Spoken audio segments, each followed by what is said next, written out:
Greetings everyone, welcome to a new video tutorial. In this episode, I'll show you how to export images. Exposure's workflow is non-destructive, so exporting creates a copy of the photo that includes any edits applied. The exported copies can be used for printing, uploading to social media, or including in an album. Exposure is used for the demonstration in this video. If you don't already own our award-winning photo organizing and editing application, visit our website and download the free trial. To begin, first make a selection of images to export. Then open the export window. Either right-click on one of the selected photos and choose Export from the menu, or press Command-E on the Mac or Control-E on Windows. In the export dialog, there are several options to specify. The Destination section at the top specifies where the photos will be exported to. These tools direct Exposure to organize photos into folders. Select from standard locations such as the Pictures folder or the desktop, or choose a specific path. Whichever location you choose, Exposure enables you to create a subfolder hierarchy for exported photos. Click Add Subfolder and then select from the options for how it's named. Custom Text provides a text box to enter custom folder names. Additional subfolders can be used for more detailed organization. For example, using Capture Time will save exported images into separate dated subfolders automatically. Learn more about it in our automatic photo organization video. After completion, directs Exposure to perform a specific action after the export completes. Have it automatically send photos to another app or external editor, reveal the photo in Finder on the Mac or File Explorer on Windows, or open a custom URL. In the File Naming section, control how your exported images are named. Use the same naming options in this section as for when creating subfolders. Use components such as custom text to enter the folder name, and then add a numerical sequence. Set your preference for how Exposure will react if files of the same name already exist. The File Settings section configures the file type and output color space of the images when they are exported. When JPEG is selected, a quality slider will appear. Low values result in smaller, lower quality files.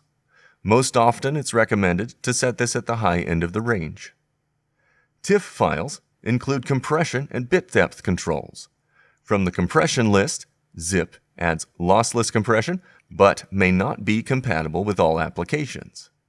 None is no compression, and Original uses the compression method of the original image.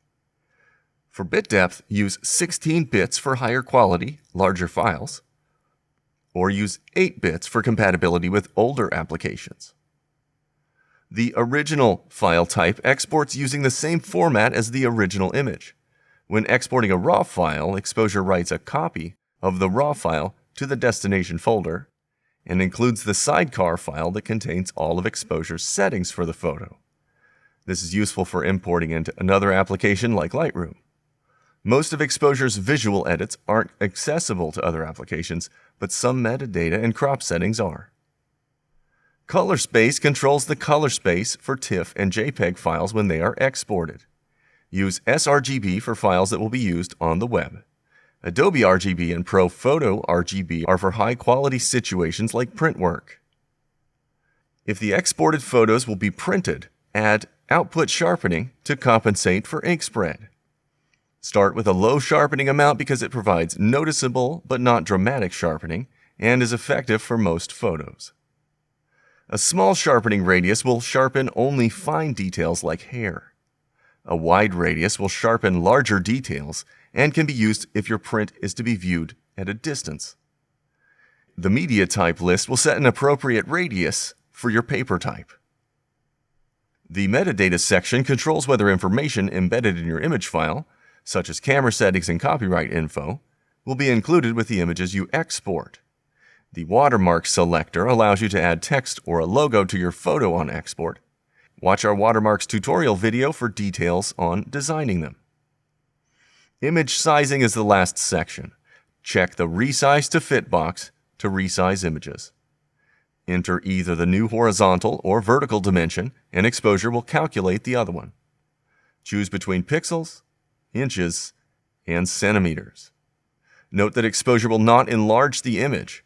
For that, use our resizing application blowup, which is part of the Exposure bundle.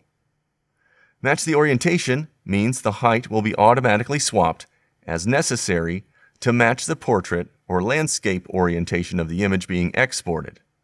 When you've set it how you like it, you can save your settings as a new image sizing preset. In addition to specifying image dimensions, long edge constrains by whichever is the longer edge of the image, be it portrait or landscape. Short edge operates similarly, but with the short edge.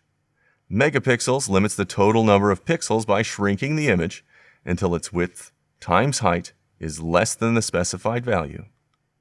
Percentage reduces the image's width and height to the specified percentage.